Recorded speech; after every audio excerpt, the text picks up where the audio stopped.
Hai, selamat pagi. Di sini saya akan menjelaskan materi tentang komponen ekosistem dan interaksinya. Sebelumnya, izinkan saya memperkenalkan diri terlebih dahulu. Saya Namiranita Siombing dari kelas 10-6 dengan guru pembimbing Pak Muhammad Iqbal SPD dan bersekolah di SMA Negeri 23 Batam.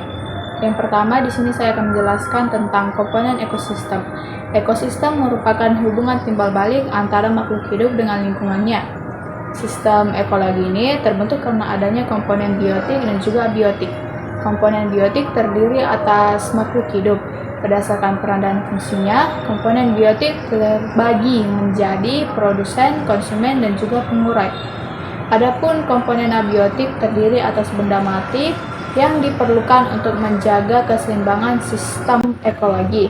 Contohnya, air, udara, cahaya matahari, dan juga tanah. Yang kedua, di sini saya akan menjelaskan tentang interaksi antar komponen ekosistem.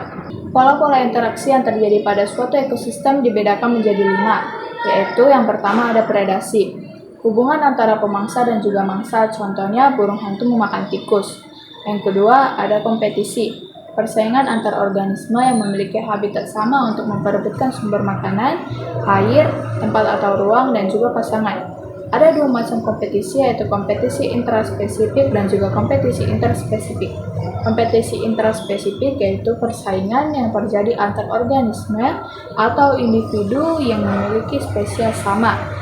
Adapun kompetisi interspesifik yaitu persaingan yang terjadi antara organisme atau individu yang berbeda spesies.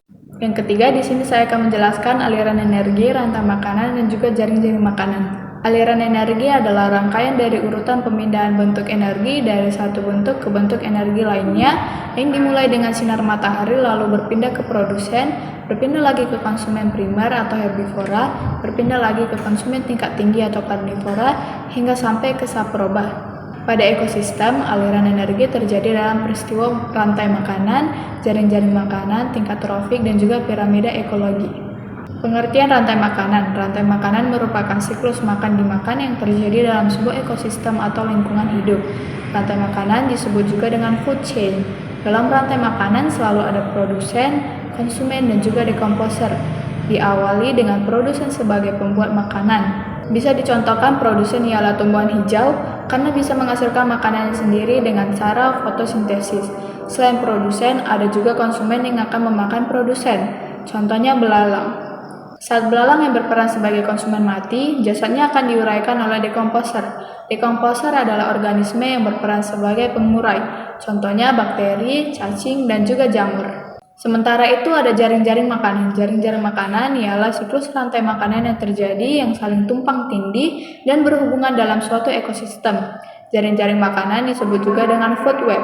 Salah satu contoh dalam jaring-jaring makanan, rumput misalnya. Tidak selalu dimakan belalang, tetapi bisa dimakan hewan herbivora lainnya seperti sapi, kambing, dan juga kerbau. Jadi misal belalang yang memakan rumput tadi dimakan burung, rumput ini bisa dimakan oleh kambing, dan kambing dimakan oleh harimau. Dengan kata lain, jaring-jaring makanan, konsumen tidak selalu memakan makanan yang sama setiap saat.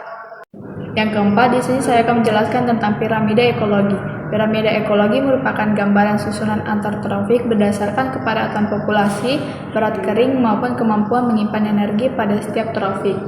Piramida ekologi berfungsi menunjukkan gambaran perbandingan antar trofik pada suatu ekosistem.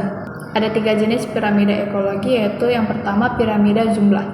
Adalah piramida yang menggambarkan jumlah individu dalam populasi yang menempati masing-masing tingkat trofik.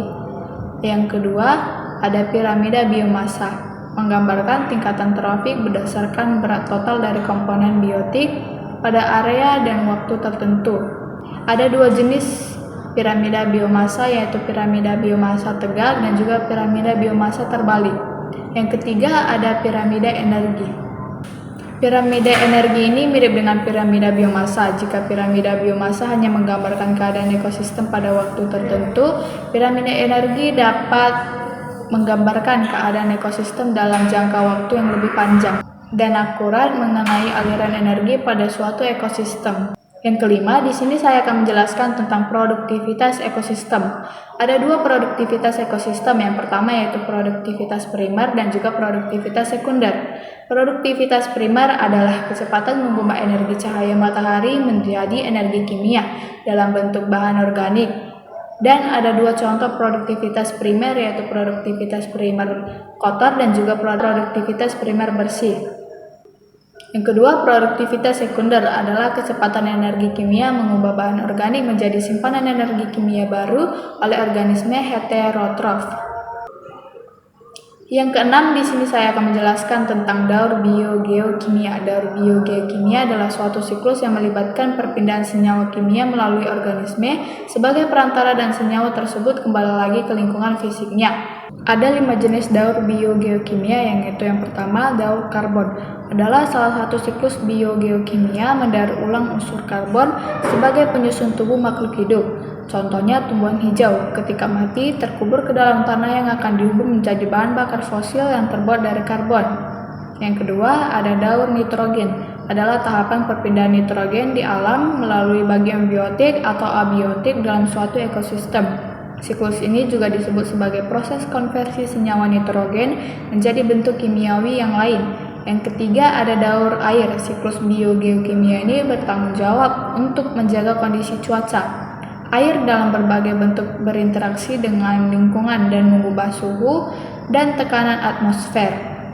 Yang keempat, ada daur fosfor. Dalam siklus ini, fosfor bergerak melalui hidrosfer, litosfer, dan juga biosfer. Fosfor ini diekstraksi oleh pelapukan batuan karena hujan dan erosi.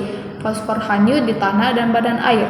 Dan yang kelima, yang terakhir, ada daur sulfur. Daur biogeokimia ini bergerak melalui batuan, badan air, dan sistem kehidupan. Sulfur dilepaskan ke atmosfer oleh pelapukan batuan dan diubah menjadi sulfat. Oke, di sini saya ada 5 pertanyaan. Pertanyaan yang pertama yaitu, jelaskan secara rinci apa yang dimaksud dengan perairan air tawar. Jawabannya, perairan air tawar adalah sebuah ekosistem perairan dengan kadar garam yang teramat rendah. Contoh dari ekosistem perairan air tawar adalah empang, danau, waduk, rawa, dan juga sungai. Pertanyaan yang kedua ada, sebutkan salah satu contoh parasitisme pada manusia.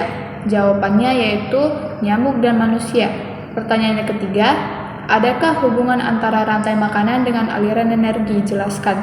Jawabannya, aliran energi dan rantai makanan memiliki hubungan yang berkesinambungan. Energi didapatkan dari sinar matahari yang akan ditangkap oleh produsen dan tumbuhan. Organisme yang dapat mengolah energi cahaya matahari adalah tumbuhan. Sehingga organisme ini sangat penting bagi keberlangsungan kehidupan makhluk hidup. Pertanyaan yang keempat, berikan contoh produsen di ekosistem perairan dan ekosistem darat. Pada ekosistem perairan terdapat tumbuhan air dan juga fitoplankton. Pada ekosistem darat terdapat rumput, tumbuhan padi, pohon-pohon yang besar seperti pohon mangga, pohon pisang, pohon jati, dan juga pohon jambu. Pertanyaan kelima yang terakhir yaitu, jelaskan mengapa bila satu komponen ekosistem berubah, maka keseimbangan ekosistem juga berubah. Jawabannya, karena antar komponen ekosistem memiliki saling ketergantungan antara komponen yang satu dengan yang lainnya. Baik, saya rasa cukup sampai di sini saja saya menjelaskan materi ini. Saya pamit undur diri, terima kasih.